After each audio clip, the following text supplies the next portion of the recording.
This interview is for information only and should not be considered as investment advice or a recommendation to buy shares in the company featured. Welcome to this Stockbox interview.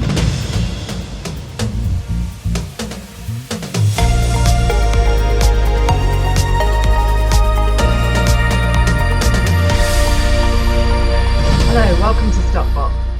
Now, today we're talking about Sealand Capital. So, special purpose acquisition company Sealand Capital Galaxy announced its entry into the AI space last year with a significant investment in Evoo. Now, Evoo is a proprietary data platform with specialized AI learning models tailored to generate commercial and consumer insights in the luxury goods sector. It's a flagship application. Olive is a luxury e-commerce marketplace featuring influencer-created boutiques offering a personalized shopping experience to users. Now, earlier this month, we spoke to Sealand's new CEO, Dr. Thomas Sawyer, to hear about his background and his plans for Sealand.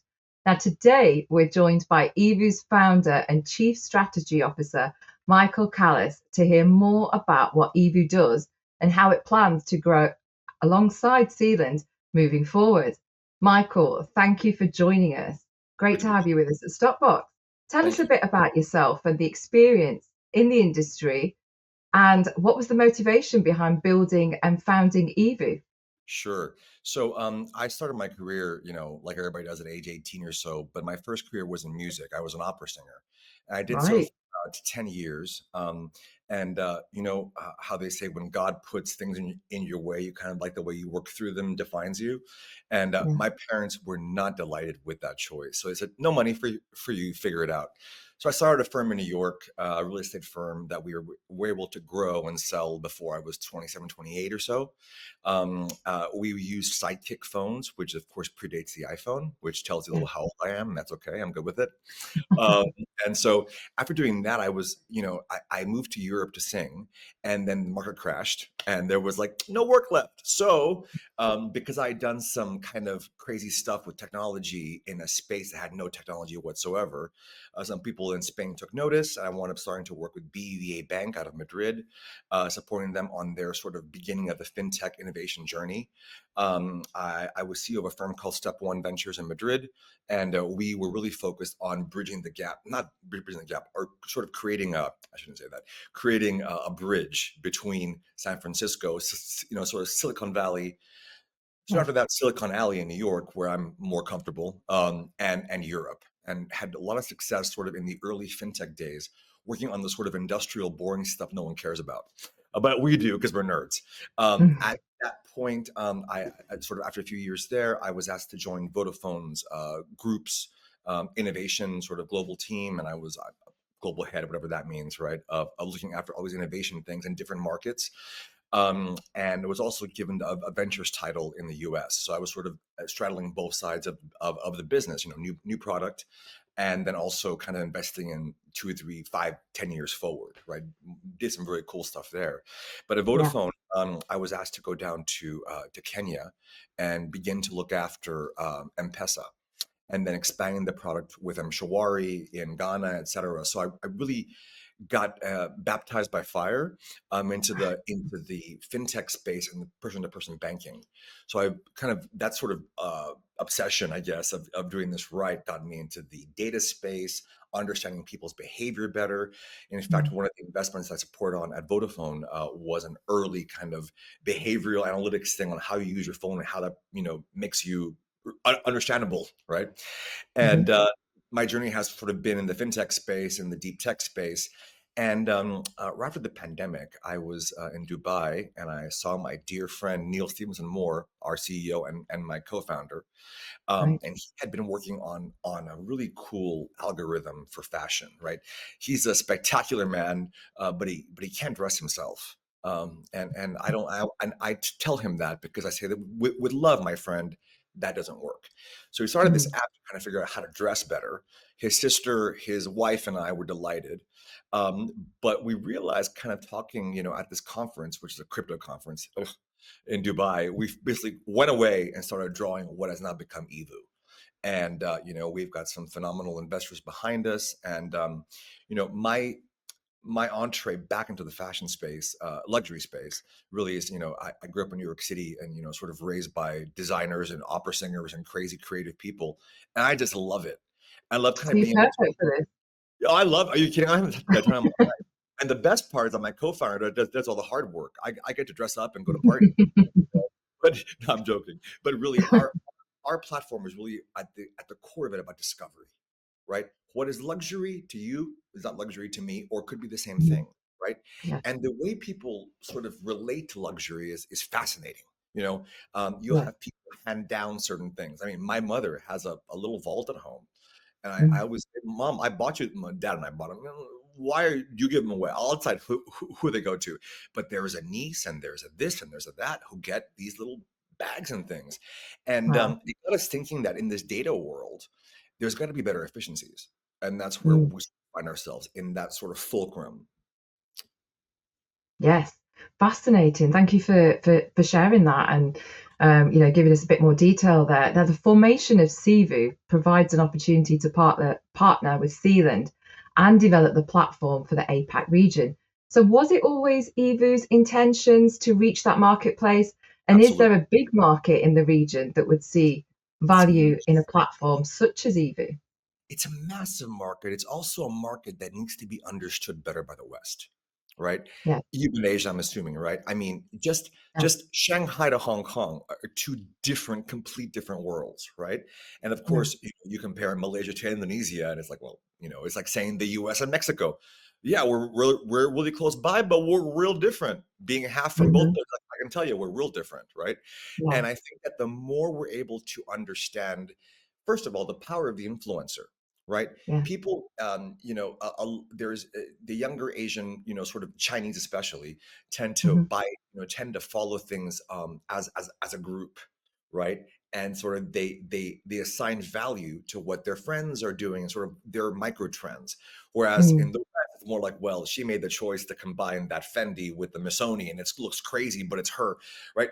Those kind of relationships are really fascinating, and they always kind of have kept me up, these answering these questions. um, Having a partner that understands Asia so well and understands the mhm. complexities of the regulatory area, the regulatory environment, all those kind of boring things make our companies much more valuable. Yeah. Very often you go on, oh, the market product fit, and that's all great, right? But how do you get the darn thing working in that market, right? Mhm. Uh, and Sealand has that ability, and that kind of support. You can't put a price on it. Yes, absolutely. Now, let's just move on to the topic of AI because it seems to be grabbing headlines everywhere currently. So just last week we saw President of the United States commit up to $5 billion in investment Five commitment hundred to the billion, industry, right? So 100 should we be billion. fearful of this being another bubble in the market, or do you believe that it will be fundamental to the future of technology and software industry? Sorry for all my exclamations here, but I think it's a really important thing that people who are actually in the industry talk about. I think it's a phenomenal commitment from big players, right? Yeah. SoftBank, Oracle. I mean, Larry Ellison. I mean, come on, the guy's a rock star, right? And certainly a person that understands the importance of investing in the actual infrastructure that supports AI, right? Yeah. What people aren't getting to the core of, and I know you are because you're brilliant, but a lot of people in the media aren't talking about the actual effects, right? Yeah. Like if you look at just energy management and consumption, right? Yeah. AI requires a lot more energy, right? So That's I'm right. hoping that this thing is really thinking about what the infrastructure for AI has to look like. Okay. Yeah. Because if we do this right, it'll not only be a great boom for the United States, but also for all of our trading partners, you know, Yeah. with software being a pretty, I would say, sexy industry to be in, it's really Ah, important that we have our stuff together. So I'm delighted about this investment. I think that SoftBank, you know, they always have money. It seems like they're wonderful, but having Mr. Ellison involved is kind of like, yeah, And I think that you've seen the U.S. making these massive investments more than once mhm. and working out pretty well for all of us. Of Um, course. yeah, I think, Well, right? And well, hopefully it the is the way forward. It is it is the way we are going with technology. So tell me, Michael, what does the future of Cevu look like? isn't that cute, Sivu? Well, The reason we call Evoo is actually a pretty funny story. Um, Yeah, it stands for extra virgin olive oil, right? right. And in AI, right? I'm sure you've heard this whole expression of garbage in, garbage out, right? Yes. With AI, it's even more garbage in, horrible out, right? And Mhm. so I think that with the right partner, which Sealand is our right partner, of course, we're working on other things outside of just Asia, right? Yeah. Because they have a phenomenal team there and lots of people to learn from and work with. I Mhm. think the future is going to be really exciting because we're going to be able to tell stories, okay? Yeah. And people buy because they're somehow connected to a story. And Mm. whenever I go to Beijing or Shanghai or Bali or wherever, I'm lucky enough to go out there quite a bit. I discover these new designers. I think Mm. if my friends in Bratislava or Milan saw this, they would be flipping out, right?